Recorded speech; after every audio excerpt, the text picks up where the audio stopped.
Ahoy! As I said in my last two videos, I don't think I like video games anymore. The quality and variety just isn't there anymore for me. I don't like where the industry is going, and you know what? I don't have to go with it. Which is why today I want to re-find that joy I used to get from video games by revisiting and replaying my top 10 favorite games of all time. Christ, this was hard. Oh my god, making this list is so hard. I mean, how? How do you possibly make a top 10 favorite games list that perfectly satisfies you? The ranking aspect is one thing, but considering what I have to leave out makes it an actual horrific experience. Like, look at all these games. I'm supposed to just pick 10? Just 10?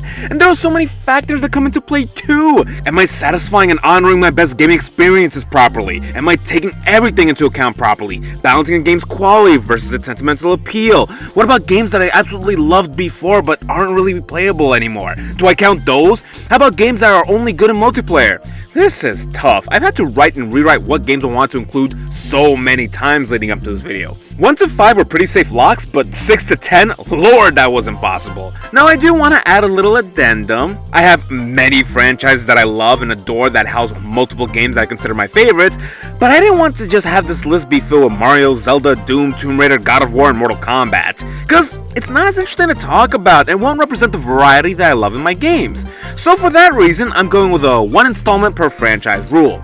Plus, it makes things a little easier for me. And of course, before we proceed, if I don't do an honorable mentions, I might just cry. Thing is, I can go on for a while about the games that I adore, so instead, my honorable mentions are just gonna be games that at some point during all my drafts or revisions were slated into my top 10.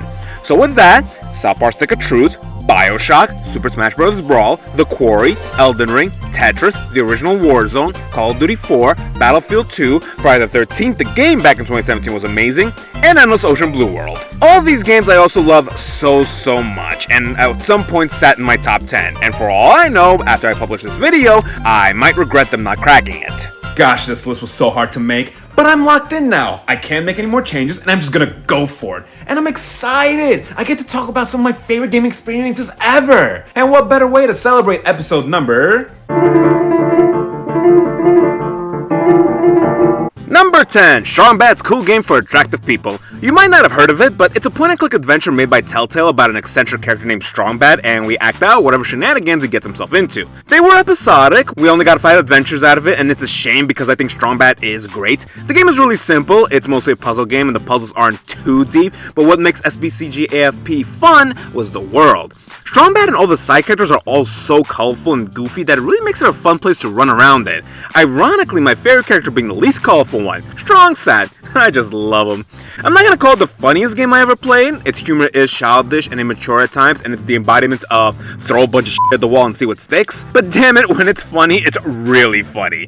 Again, it's a very simple game, so cracking my top 10 might seem out of place, but it's very much a recency bias thing. Story time. SBCG AFP episodes are digital only, which is the one thing I hate about them. I used to play it on WiiWare, but the Wii I used to have the episodes on is dead, and the Wii Shop is dead now too, so the Wii isn't really an option anymore. It was available on Steam for PC users, but it's no longer available there because of rights issues with the intellectual property, so I really thought it was a game that I would never play again. You wanna know why I hate digital-only games? Strong Bad is the fucking reason. But don't worry, the story has a happy ending. I did end up managing to get my hands on it for Steam. It did involve me having to buy the episodes from a website I didn't know, which made me nervous and had me check my bank accounts and my kidneys. I don't have a PC, so that was another issue, but I was able to emulate a PC on a Mac, and I got to play these things for the first time in over a decade, and it made me the happiest little jellyfish. Strong Bad is fun and it is worth one of my kidneys. Your results may vary. Number 9, Mortal Kombat 9 or 11, guys, I can't choose. This is really tough. I'll probably be able to pick my favorite child and select which one of these I like better. I have before a long time ago put Mortal Kombat 9 over 11, but in recent years, anytime I think about it, I just can't choose. So don't make me! These games are tied. Mortal Kombat 9 is truly special and might be where the series peaks gameplay-wise when taking everything into account. I prefer the old X-Ray bar over what 11 had, though I do think 11 had a lot more interesting gameplay mechanics. I think the fatalities in 9 are better and have a more brutal yet grounded vibe to him, where 11's fatalities just feel over the top for the sake of being over the top. 9 had babalities as an additional finisher, and 11 had friendships. I can't choose which one I like either. Yes, friendships are funnier and probably more entertaining, but nothing beats beating a friend that's rage quitting and then you call them a f***ing baby. Between the rosters, I also can't choose. MK11 has some more fun DLC characters, but Freddy Krueger was my main in 9. Content-wise, I'm also torn. 11 got a whole lot of expansion to its story, a really good one at that, though it did kinda end unsatisfyingly. But 9 had the Challenge Tower. And before you say, Sobolev Part 2 to a story versus Challenge Tower, is that really a comparison? Listen, in Challenge Tower, you at some point got to play as Goro, and that was the highlight of my 2011. Middle school was rough, guys. Both these game story modes are also really good. Mortal Kombat 9 masterfully reboots its story by retelling the events of the franchise, but also has altering events to keep things fresh. Mortal Kombat 11 also has such an incredible story filled with such rich character moments and satisfying payoffs. Both have flaws too, don't worry, but still, I can really enjoy playing these games' story modes over and over and not get sick of them. These are definitely the best two Mortal Kombat games, and to pick which one I prefer would have me really going deep and comparing options menus, which oddly I've done before when talking about Mortal Kombat. But yeah, Mortal Kombat is an important franchise to me. I've made many videos about the games over the years, and while others have been near and dear to my heart, like 2 and 4, but 9 and 11 are my top 2, and I just can't pick one. Also, f*** MK1. Number 8, WWE 2K14. I think wrestling games are amazing fighting games with how much you can customize and the variety of match types can lead to endless fun and chaos. Throughout high school, me and a couple of friends used to kill hours making endless silly fighters and putting them in ladder matches and Hell in a Cell. And the best part is that a lot of them didn't care for wrestling but still got drawn to the cartoon violence. The controls are tough to learn but easy to master, but it didn't stop people from having fun with how ludicrous things get. But why 2K14 specifically? There's a lot of good classic wrestling games, but I always like 2K14 the most for 2 reasons. One is because it had that perfect blend of simulation and arcade gameplay. It had some realism to its movements, but not too realistic that it kills the fun. Plus, it just has so many different game modes and things to customize, so the creativity can really go off the charts. But the other reason is because of the 30 years of WrestleMania mode. I got into wrestling because my folks had a vast collection of VHS tapes when I was growing up. At the time, they were extremely cheap as they were going obsolete, so my mom bought a bunch of them to have movies for me to watch. She often bought them in bundles, and one bundle had the VHS tapes for WrestleMania 4, 5, and 6. 4 was my favorite because that one had a tournament, and I love tournaments. There's a point I'm getting to, hang on. 2K14 Showcase covered every single WrestleMania and had you reenact iconic matches from each of them. And it's awesome! It's pretty much a history lesson of wrestling, and what I respected was how it didn't ignore famously bad shows, moments, or matches. It's embracing them, acknowledging that while yes, it's bad, it's still what happened, and you have to take the good with the bad. There's a life lesson there. This trip through history was special to me, especially when I got to do the Randy Savage vs. DiBiase tournament final from Mania 4. That was nostalgic for me. Which is also why I hated it when they left it out of 2K25, because apparently Mania 4 sucked. But yeah, 2K14 is one of my favorite games of all time because of the showcase mode and the endless fun I used to have with friends creating our own show and rosters and just having a blast. Number 7, Naughty Bear. I've talked about Naughty Bear before, and I'm still probably the only person left in the world that talks about this game. No one really cares about it, but damn it, I love it. Naughty Bear is about a bear named Naughty who lives on an island populated with fun, cheery, sentient teddy bears. But sadly, these bears are all just a bunch of assholes. Constantly picking on Naughty, not inviting him to parties, and if anything, making plots to kill him and destroy his home. So Naughty decided to diplomatically handle the situation by diplomatically sticking an axe in their balls. Naughty Bear is a killing simulator where the objective is to slaughter whatever bear in particular pissed you off that day, and everything else along the way is collateral damage. And that's what the game emphasizes. F***ing shit up. This isn't a Hitman situation where you gotta go unseen when going for your targets. Nah, this game is all about being naughty and causing mayhem with an arcade-like point system and a multiplayer that we have to keep up by having variety in our carnage. It's honestly addictive when things go rampant. And if anything, you can have your own unique kick out of disguising yourself as one of the bears and tricking them into fighting each other. Naughty Bear is very violent. There are many methods of execution, and some of these are gruesome deaths. And you can even push a bear's sanity to a point where they can't take it anymore and just peace out themselves.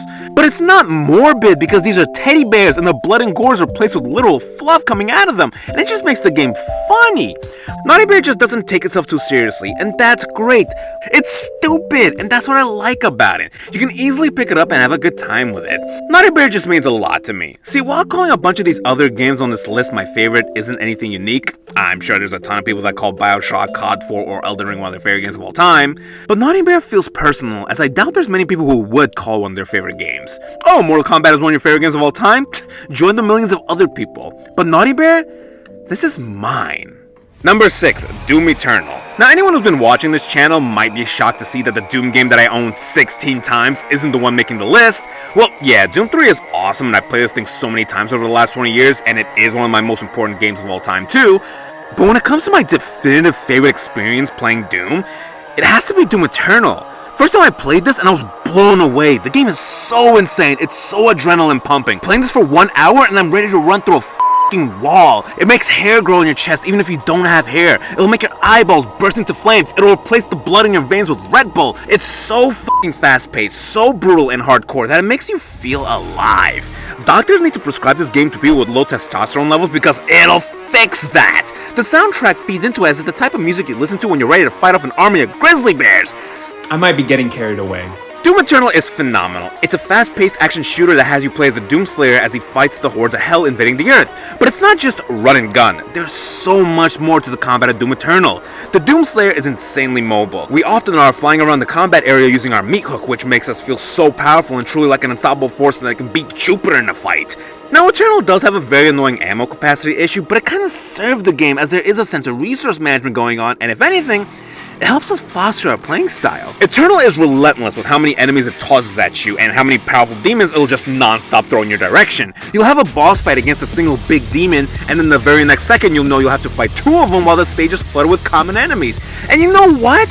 The feeling you get isn't, gosh, you gotta be kidding me. Instead, the feeling you get is, bring it the fuck on!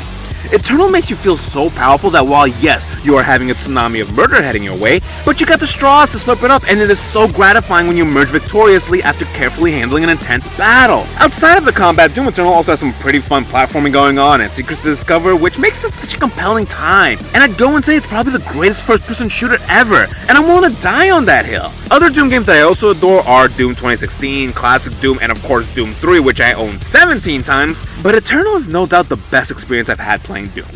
Number 5, it's gotta be Mario. Now here's the weird thing, in totality the Mario franchise might be my favorite series. I have a ton of favorite franchises, but the amount of games that Mario releases that I adore is incomparable. Like, I love the Doom franchise, but for every installment Mario has like 7 games. Mario has so many installments that are my favorites that are as old as Super Mario Bros. 3 to as recent as Wonder and everything else in between. Even spin-offs like Mario Kart or Mario Party are some of my favorite gaming experiences ever. So again, if I took all that into account, the Mario library as a whole is number 1 because of all the memories I have and how much time I've dedicated to playing them. But narrowing it down to a singular game, I gotta think, which Mario game I can easily replay? Which didn't make things easier because I can easily replay most of these goddamn games. I had to legit create an actual tournament to help me make this decision, and the winner is Mario Galaxy. Super Mario Galaxy is phenomenal, a game every kid ever should experience, no excuses King Tut. A story of Mario blasting off into space, exploring different galaxies to collect stars to save Princess Peach from Bowser. What more do I need to say? What really puts Mario Galaxy above the rest is its presentation. It takes itself seriously and doesn't look silly while doing it. The opening cutscene is intense, with Bowser coming off like an actual dangerous villain, Rosalina getting introduced and having a whole ass backstory that's pretty heart-wrenching, and gameplay that is just a perfect mix of enjoyable yet challenging. And it does all that and still retains all that Mario charm too. Mario Galaxy has so many memorable galaxies like Beehive, Battle Rock, Ghostly, Space Junk, hell, even wandering the Observatory is great. No matter what you're doing, Galaxy is amazing. I played it a ton, I finished it countless times and even 100%ed it on more than one occasion, and even today I can pick it up and go for a perfect run, and it never feels repetitive. Super Mario Galaxy might be my pick for my favorite Mario, but really there are so many Mario games I can endlessly replay. Mario 3, World, 64, Sunshine, Odyssey, Wonder, bunch of Mario Parties, bunch of Mario Karts. It's an amazing franchise. Mario isn't nauseatingly popular for no reason. But it sits at 5 because to me, there are 4 games that individually top it. Number 4, Donkey Kong Country. I love a good 2D platformer, and I've said numerous times over the years that DK made some of the best 2D platformers in history. And it's really a battle between 2 games, Donkey Kong Country and Donkey Kong Country Returns. These are 2 games that I love so much, and both legitimately would be top 10 had I not did the 1 per franchise rule. But if I had to pick one of these for nostalgic reasons, I gotta go with the original. Now, I've said it before, this cartridge will one day be inked on my skin, and I'm not saying that just to make a joke. This game was such a huge part of my early years. I can tell you exactly what my first ever memory was. Oh, hell yeah. I just feel like I was born with a controller in my hand playing this game.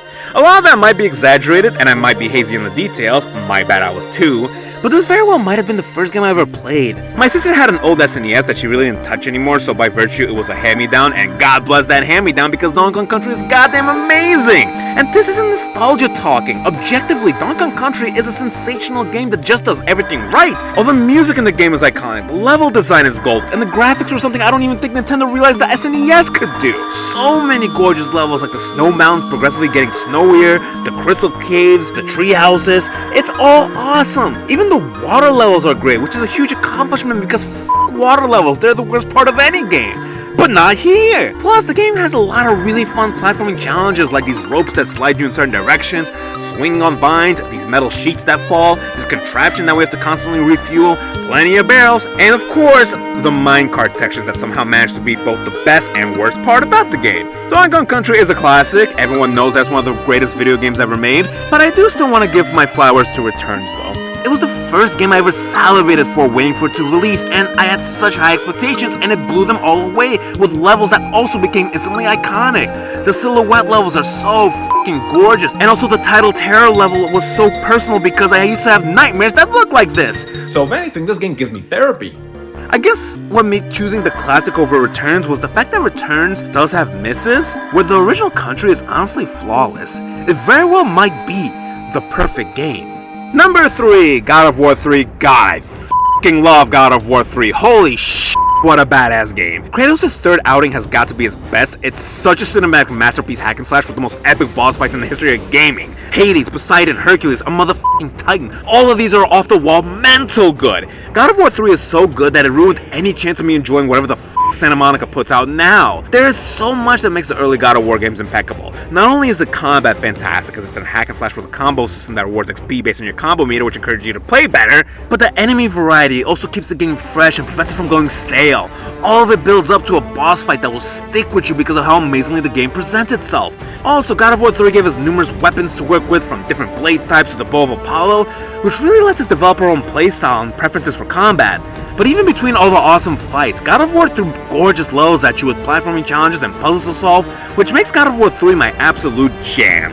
The combat, puzzles, and platforming were what made God of War as a series great, and God of War 3 peaked with all these gameplay mechanics. It had the best platforming of the series, the best puzzles, the best boss fights, the best bonus minigame, which is why, as much as I adore other games like God of War 1, 2, and Ascension, 3 is easily my favorite of the series. God of War 3 was a game I really challenged myself to master, which isn't something I normally do as I'm always more of a laid-back gamer. But beating God of War 3 on tight mode is definitely something I consider a huge accomplishment, and I wear that platinum trophy with pride. Number 2, Tomb Raider 1, 2, 3 Remastered. Now I know using a collection might be cheating, it's not a game, it's multiple games. If I'm allowed to use collections, why didn't I use Mario 3D All-Stars instead of just Mario Galaxy? The God of War collection that has 5 God of War games instead of just 3? Any of my Doom Slayer collections instead of just Eternal? It's because I didn't think of that.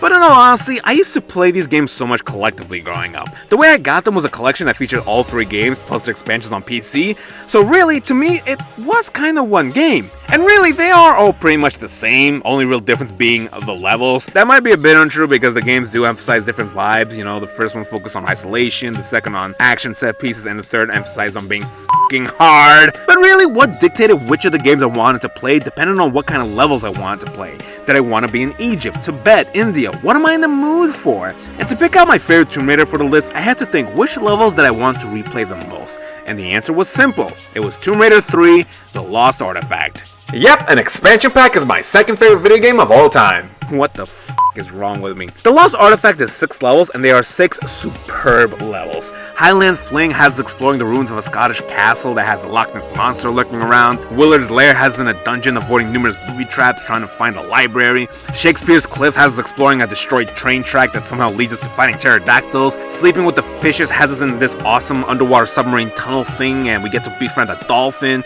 It's a Madhouse has us in a f***ing zoo, and Reunion is us in a meteorite cavern fighting a blonde lady. It's 6 levels and locales that have nothing to do with one another. It makes no sense, but damn it, I accept it and I love it. You know how crazy I am for these levels? I remember all their names from the top of my head. Not only that, I can also perfectly map the levels out from memory. I play these so much on repeat, I very well might have given myself early onset Alzheimer's. In my old age, I'll probably remember the layout of Willard's Lair more than I'll probably remember the layout of my actual home. The amount of times I replayed Lost Artifact might genuinely be concerning and unhealthy. I've definitely replayed this game more than any other game ever, which, isn't hard because it is an expansion and only has 6 levels, but still, damn, what the fuck is wrong with me? And number 1, The Legend of Zelda Majora's Mask. See, putting this list together was genuinely hell. I had to revise it so many times, not only which games cracked the top 10, but also their placement, as literally depending on my mood or recency bias, the placement can honestly be shuffled. But if there's one thing that has been consistent and unwavering, it's Majora's Mask being my undisputed favorite video game of all time, and has been for the last 15 years. Majora's Mask follows Link, who lands in the weird world of Termina that is in danger of a giant scary moon crashing into it in 3 days. Link has to try to save this world by traveling to the surrounding areas and resolving whatever mayhem is affecting the local tribes so they can eventually stop the moon from destroying everything. But again, you only have 3 days to do all this. That seems impossible, right? I can barely put away my clean laundry in 3 days. Well, in the game, a major component is Link's Ocarina, which he can use to travel back in time to the start of the first day and reset the cycle. This 3-day cycle system gives us an opportunity to maneuver around natural occurring events. Like for example, every night on the first day this old lady gets robbed. The first time we see this, we can't really do anything as we are trapped in the body of a Deku Scrub. So we're just stuck watching the robber get away. But when we reset the cycle, we can play as normal Link and stop the robbery from happening and have the old lady reward us. There's a lot of stuff like that going on in Majora's Mask, and it's captivating. This whole world moves like clockwork, making it one giant puzzle for us to figure out. Another example is this road to a farm that's blocked off by a boulder for the first 2 days, but in the 3rd day, it's cleared. Though tragically, when we reach the farm, something bad happened, but we don't know what. And we can only help them by going back in time and finding a way to destroy the boulder earlier so that we can protect the farm girl from what happened. But you see, every time we reset the clock, all our progress reset. So there is a sense of planning going on as we have to look at how much time we have left in our day to see if we can accomplish our task before the moon falls. This 3-day cycle shtick is so unique and makes Majora's Mask so interesting. Also, it's a Zelda game, which means it's also the classic search for dungeons and side quests. Now, Majora's Mask only has 5 dungeons, but it's a quality-quantity thing as all the dungeons in Majora's Mask are elite status. Now, the game is mostly side quests and helping out the population of Termina, but every character you run into is so unique, which makes completing all these side quests not feel like a chore and shows off what the world of Termina actually has to offer. It's all a giant puzzle with a huge assortment of masks with unique properties for us to take advantage of. On top of that, Majora's Mask is also a very uneasy game. It has all the traditional charm you get from Zelda games, from the quirky characters and touching moments, but it also has many sinister and creepy undertones where the game honestly gets grim. But you see, that's what makes Majora's Mask beautiful thematically. How it elegantly dances around that line between fun silliness and grim darkness. You'll go from Tribe A dealing with misplaced anger at a monkey and trying to comically cook it alive, to Tribe B where the leader dies and his spirit approaches you sharing his regret for failing to protect his people, to Tribe C where a mother is dealing with the loss of her children. Like, that's some heavy stuff right there. It'll have moments like where a guitarist is wounded, he'll comically stand up to perform a dying ballet, and then he'll just fall over and die. We also run to a Deku butler who says that we look like his son in Deku form, which you think is just filler dialogue, but then after you beat the game, during the end credits, we see a bunch of happy characters celebrating not dying to a moon, and then it just cuts to the butler on his knees, devastated, finding his son's corpse. This game is so weird, and it's so unsettling in this regard. These themes that the game tugs at lead to many people having endless theories about Majora's Mask, which really helps the mystique that this thing has. I can honestly keep going endlessly with examples as the game is filled with such endearing emotional character moments, but that's also what makes the game incredible to me. You can enjoy it for what it is, but you can also appreciate how deep it really is. How, for as silly as this might sound for a Nintendo game, mature it is. I first played Majora's Mask in Atlantic City during one of those sick casino room late night gaming sessions, and when I first booted up Majora's Mask, the combination of classic 3D Zelda gameplay along with the unique 3-day cycle system and an uneasy tone made it such a hypnotic experience. When we got home from Atlantic City, I got on the Wii Shop channel before that exploded, bought the game and played it endlessly, getting multiple 100% playthroughs. Years later, when I got a 64, it was one of the first games I got for the system, and I went on another spree of 100% playthroughs. Many of the games on this list are games I can play over and over and sometimes go for 100% playthroughs, but not all the time. But Majora's Mask is a game that every single time I play it, I exclusively go for 100% because of how memorable every corner of it is. Donkey Kong Country might be a cartridge I ink on my skin, but Majora's Mask is a cartridge that's carved inside of my heart. When it comes to other Zelda games that deserve a mention, yeah, Ocarina of Time and Twilight Princess might very well be two of the greatest video games of all time, and are some of my favorite gaming experiences ever too, but for me, they lose to Majora. I love this thing so goddamn much. It's been my #1 favorite game forever, and I doubt any other game will ever overtake its spot. Long live Majora's Mask. Even when just trying to capture footage for this video, you damn well know I 100%ed this motherfucker again. Well now I feel much better. Playing all those games that meant a lot to me made me not as much of a strong side about my passion for video games. Gaming has been important to me for a very long time. And I realized I should stop wasting my fucking money on a gaming scene that I just don't care about anymore and doesn't care about me. And just embrace what I enjoy. The older stuff. My best gaming experiences have come from the 6th, 7th, and 8th generation. Now I'm not trying to imply that there's nothing good in the last few gens. Elden Ring, Doom Eternal, and The Quarry are all from this decade. But at this point, I just think those are outliers. I made 100 videos covering old and new games, and I gotta say, my best experience with a lot of newer games is when I'm editing the video for them. So you know what? I'm ready to disappear into my own little corner of this world and just play a bunch of old-ass games that don't disappoint me.